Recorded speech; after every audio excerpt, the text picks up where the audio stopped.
Bien amigos, continuamos entonces con este especial de la mirada plural y el profesor Marcos Peñalosa Murillo. Profesor, entiendo que vamos a entrar en una materia que todavía puede, digamos, tener visos de cierta polémica, ¿no? Porque el mundo cambió, pero el cambio de las mentalidades de pronto es mucho más lento, ¿no? Porque quizás obedece a elementos de otra índole, prejuicios, creencias muy arraigadas, en fin. El mundo tal y como lo tenemos ahorita da una señal muy clara de que hay cosas que no tienen nada que ver con la razón ni con la modernidad. Pero yo quisiera, profesor Marco, digamos, explorar algunos puntos de contenido del Sayatori. Llega a Mérida en 1760 y... No, no, el libro El llega, libro. el libro llega con el envío que hace Monseñor Torrijos en 1798. Ya estaba Por el allí, seminario, por obviamente. ahí. Ya el Monseñor Ramos de Lora Ya, había fundado el Colegio Seminario, pero Monseñor Fray Ramos de Lora llega en 1785 ajá, y él muere a los 3 meses. claro. Él estuvo aquí en Mérida solamente, él tuvo una visita anterior, pero murió a los 3 meses de haberse instalado. De hecho, El padre Torrijos. no, Monseñor Fray Ramos de Lora. Él muere a los 3 meses y entonces, pero él no los trae. Él trae libros, pero ahí no vienen los libros de Galileo. Cuando Monseñor Torrijos, Cándido de Torrijos, es nombrado, cuando se viene como segundo arzobispo de Mérida, él se trae más material bibliográfico. Y ahí es donde viene el ensayador, el Sayatore, que es un libro publicado en 1623. Es decir, que ese libro todavía no ha llegado, va a llegar pues en el 2023. Llega a 70, digamos más o menos No, 70 años después. no, no, no, no. Ah, no, No, no, un no, siglo. no, no, no. Lo que quiere, Claro, ese libro que están viendo lo ahí, estamos viendo ahí. ese es el Sayatore que está aquí en la biblioteca Tulio Febres Cordero. Ese fue publicado en 1623. Claro, claro. Ahora, ese libro, el de Sayatore, ha entrado en el estudio académico de los que estudian. Esa es las ediciones en español, es el mismo, pero una edición de una compañía, de una editorial y otra editorial. Ese libro entra recientemente, hace como unos 20 años, en el escenario académico de la investigación de los que trabajan a Galileo, porque se descubrieron unos documentos en los archivos secretos del Vaticano, donde hubo una denuncia de ese libro por haberse atrevido el autor a meterse con la transustanciación de la Eucaristía en el momento de su consagración. Mira lo que te estoy diciendo, Ramón. O sea, se está metiendo con lo más sagrado y como lo más sensible El dogma fundamental. que viene del Concilio de Trento. Viene del Ahora, Concilio de Trento. ¿es verdad que Galileo se metió con la hostia en ese libro? No, él no se metió con la hostia en ese libro. Él lo que entra a discutir en ese libro, que es al final, es acerca de los accidentes de la materia frente a aquel que la percibe. La propiedad de materia. Entonces él habla de los accidentes y para ponerlo en términos modernos, de las propiedades intrínsecas y las propiedades extrínsecas de la materia.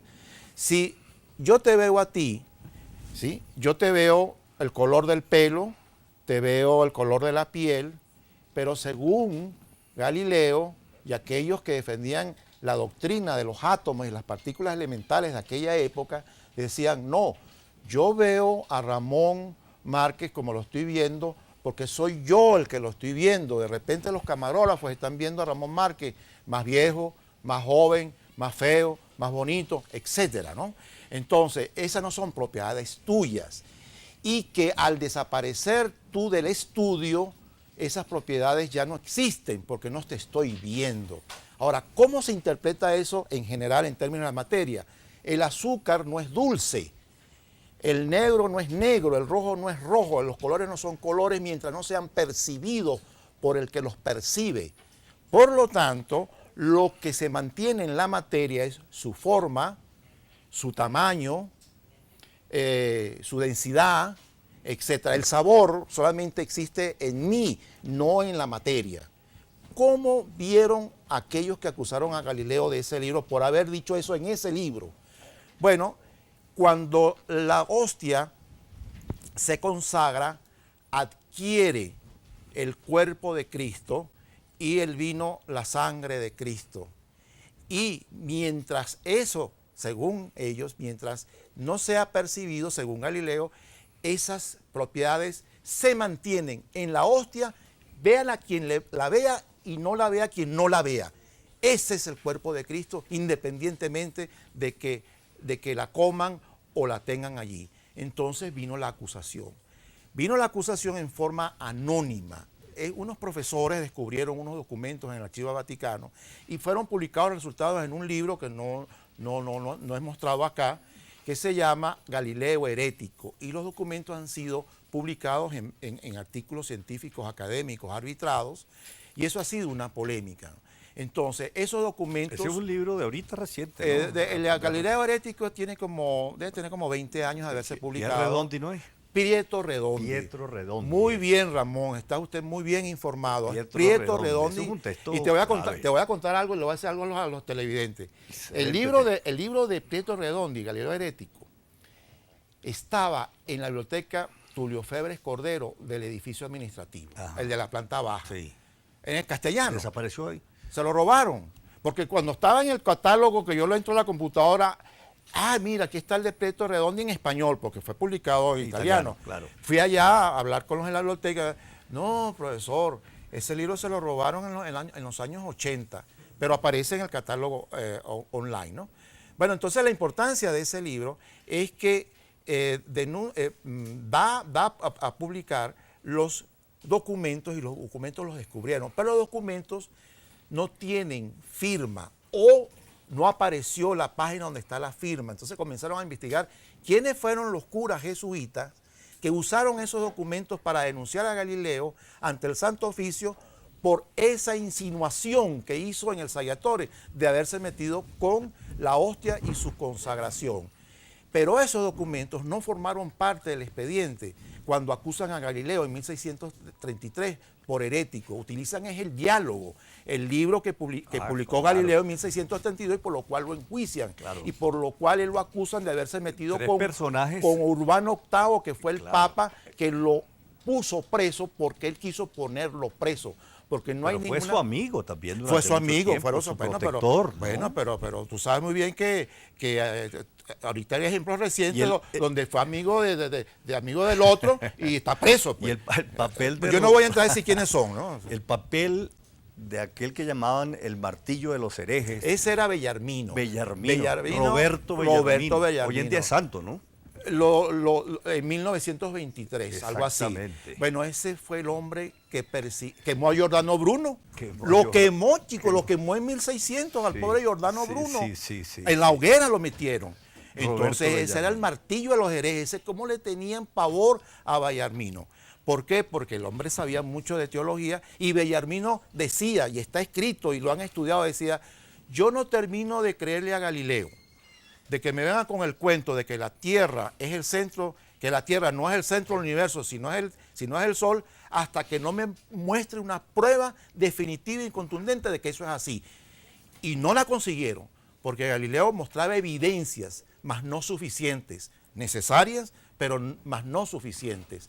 La prueba de que la Tierra gira alrededor del Sol vino después, cuando se pudo medir la paralaje estelar, que es el cambio aparente de las estrellas cuando tú te estás moviendo en una bola que se llama Tierra alrededor del Sol. Entonces la paralaje estelar te está diciendo, me estoy moviendo, porque mira cómo las estrellas me están cambiando de posición sin que ellas cambien de posición, porque yo soy el que estoy cambiando de posición alrededor del Sol. Profesor Marcos, hay un elemento que es uno de los aspectos más populares, digamos, de la vida y obra de Galileo. Cuando lo llevan y lo acusan ante la Santa Inquisición. La juración que hace. Pero lo ponen a jurar no en contra de lo que él había hecho hasta el momento, sino lo obligan a jurar en contra de Copérnico. ¿Por qué eso? Bueno, porque a él se le había prohibido en 1616. La obra de Copérnico salió en 1543. Galileo no había nacido. Claro. Y se publica cuando Copérnico se está muriendo. Él no se atrevió a publicar eso antes, porque él sabía que lo podían, tú sabes, ¿no? Lo podían, acuérdate que comienza la Reforma en 1517, cuando Lutero arranca con la reforma de la Iglesia Católica, ¿no? Entonces vino la contrarreforma con el Concilio de Trento. Bueno, Copérnico muere allí, pero él no se atreve a publicarlo, pero se está muriendo. El año que él muere sale de las revoluciones de las orbas celestes Ese es el gran libro de Copérnico. de Copérnico. Entonces no es sino hasta 1616, ¿no? 70 años más tarde, cuando comienza a ser visto la teoría heliocéntrica de Copérnico como un peligro, porque ya habían personas que estaban diciendo: Aristóteles no tiene razón, Ptolomeo tampoco, aquí hay algo que no nos gusta, pero a la iglesia tampoco le gustaba eso. Y dice: bueno, usted tiene que acogerse al dogma de lo que dicen las Sagradas Escrituras, porque hay suficiente información en la Biblia que dice, y es la verdad divina, de que la Tierra es el centro del universo, lo demás gira alrededor de ella. Si tú me vienes con una prueba en contrario, eso es astronomía, eso es física del espacio. Aquí estamos hablando es de teología. Por lo tanto, se mantiene el dogma. Y no fue así. Pero hay un elemento que indica, Marcos, que en esa polémica la iglesia les pidió: sigan especulando ustedes con su física y sus experimentos, no se metan en el aspecto. No se metan en el aspecto teológico. Y Galileo se metió. Galileo se metió, le mandó una carta a la duquesa de en el Toscana. Sayatorio hay mucho de eso, ¿no? De ese involucramiento. No, inclusive ofende al cura Grassi, porque el Sayatorio tiene una primera parte que se refiere a la polémica en el debate de la naturaleza de los cometas. En 1618 aparece un gran cometa y entonces la gente estaba pensando, bueno, ¿qué es eso? Eso está más acá de la Luna, está más lejos de la Luna, ¿de qué están hechos? ¿Cuál es su trayectoria? Entonces había un lío armado con eso. Entonces los curas jesuitas, acuérdate que los jesuitas, la Compañía de Jesús, es la congregación católica intelectual más dura y más informada, respetada e informada, que hasta en el Vaticano tienen un observatorio. ¿Cómo no? Y aquí tenemos un libro, Christopher Clavius. El libro de Christopher Clavius, chicos, que no es un libro, son 5 volúmenes. Son 5 volúmenes. La tenemos aquí en la biblioteca. ¿Quién trajo ese libro aquí a México? Mira, no lo sé. Eso tienen que haber venido en los cajones esos que trajo Monseñor. ¿Ah, sí? Monseñor Torrijos, pues ¿quién los va a traer? Y yo los vi y se están deteriorando un poco. Pero tremendo. Tenemos ¿Eso que está escrito en latín también? Creo que sí, está escrito en latín. A Christopher Claudius era el director del colegio romano cuando Galileo había descubierto con el telescopio los satélites de Júpiter, las fases de Venus, las montañas de la Luna, las manchas solares, la Vía Láctea y todo eso. Y entonces, pero tú te imaginas, Ramón, que llegue este señor llamado Galileo Galilei, que ni siquiera se graduó. Galileo no se graduó de nada. Él estudió, él era autodidacta. Y fue profesor de la Universidad de Padua y fue profesor de la Universidad de Pisa. Pero él no se graduó. ¿Cómo era profesor de una universidad si había tenido el título? Bueno, ¿cómo era el reglamento de la universidad de aquella época? No lo sé, pero tenía con qué y cómo hacerlo, ¿no? Lo que pasa es que él después pidió a su mecenas: no quiero dar carga docente, eso me quita mucho tiempo, a mí no me gusta dar clases, yo lo que quiero es investigar, y lo complacieron con el gran descubrimiento que hizo en 1610. Cuando eso ocurrió, Christopher Clavius era el sacerdote jesuita director del Colegio Romano, y él tenía una posición parecida a la de Bellarmino, pero él decía, y él se agarraba a la chiva, ¿no? Y decía, ese Galileo como que tiene razón, porque a mí me están diciendo que lo que está viendo por el telescopio es verdad, no es defecto el telescopio, no son los ojos de Galileo, no es el cambio climático, no, es eso que está apareciendo allí, es verdad. Entonces Clavius planteó: ¿cómo nosotros vamos a reinterpretar la Biblia a la luz de estos nuevos descubrimientos del señor Galileo Galilei? Extraordinario. Entonces viene Galileo, publica sus Sideros Nuncios y después publica otro libro de las manchas solares en 1613, que podemos hablar ahora de las manchas solares. Vamos al corte, profesor Marco, porque la referencia a Christopher Clavius da pie a ese interrogante que quedó nadando por ahí en esta conversación. Es decir, ¿por qué un padre misionero religioso se viene a asumir el compromiso de arzobispo, creo, obispo, el segundo obispo. ¿Quién? Torrijos. Torrijos. Fue el segundo arzobispo de segundo Mérida. arzobispo de Mérida, pero se viene y en su equipaje trae libros que podían comprometer el dogma. Ujú. Entonces, la pregunta, poeta, para irnos al corte es, llega a Mérida. Ajá.